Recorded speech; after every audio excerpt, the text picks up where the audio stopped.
This constitution was a negotiated document. It took 24 years to negotiate. There were several disagreements. There was Bomas 1, Bomas 2, and the Naivasha draft. Why we could not agree is that there are some essential things that we believed were so critical that it should not be left out. One of that is fair trial. And the principles and values in the Constitution under Article 10, Clause 1 and 2.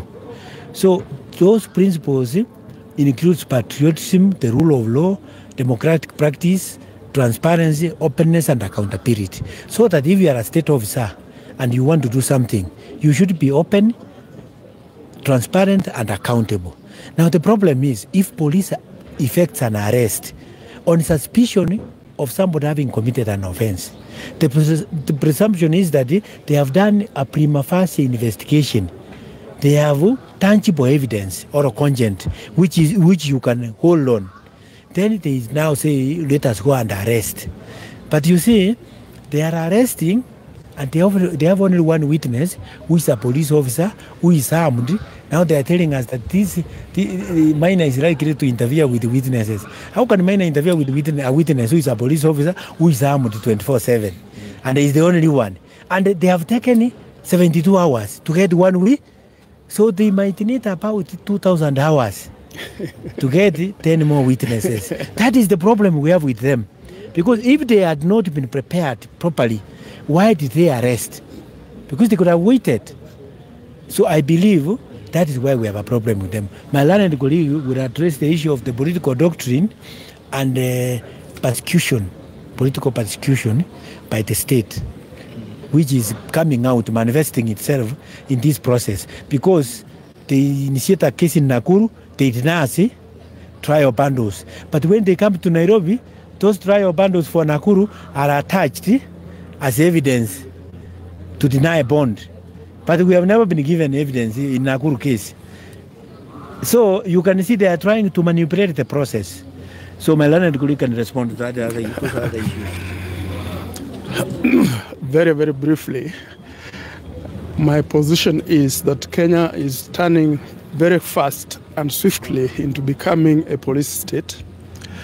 You have seen how many people, including MAINA NJENGA and others, that the police arrest, applies to court to detain secretly because they never serve their applications. And then once the courts also comply, and I think this is an important call to our judiciary to start to be independent. And I think Martha Koome needs to listen very carefully. She needs to realize that the courts are sliding back into being tools of the executive. So that they deny people bail, they hold them for 14 days, 21 days, then they go back to court to say, oh, we have investigated, we don't have evidence. But the idea really was to detain people as they manipulate certain things. Maybe scandals are happening somewhere and we don't know. So that's why I am holding the view that when you find the office of the DPP coming to support the police action without upholding the values of the Constitution, like my colleague has said, you can see that we are actually leaning very, very dangerously towards the precipice. So let Ruto grow up, let Martha Koome grow up, Martha Koome grow up, let Gachagua especially grow up, so that they start leading the country and governing the country rather than ruling the country. Thank you. And finally, just to add this, I think Kenyans should be a worried lot. And even you, members of media should be worried a lot.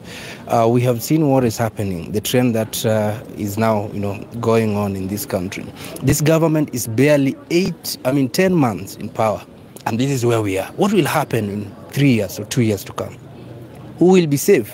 Even the court will not be safe if they don't, if they don't put their foot down. So it is high time they decided that they want to fix this mess. It is only the courts that now we can run to. Executive, legislature, all of them now are in one thing. So Kenyans must be vigilant. We refuse to die on our knees. We will die on our feet, and all of us must fight. This is not just about MAINA NJENGA. This is not just about Babu Wine and other people. This is about Kenyans. The issues Kenyans are raising are valid issues.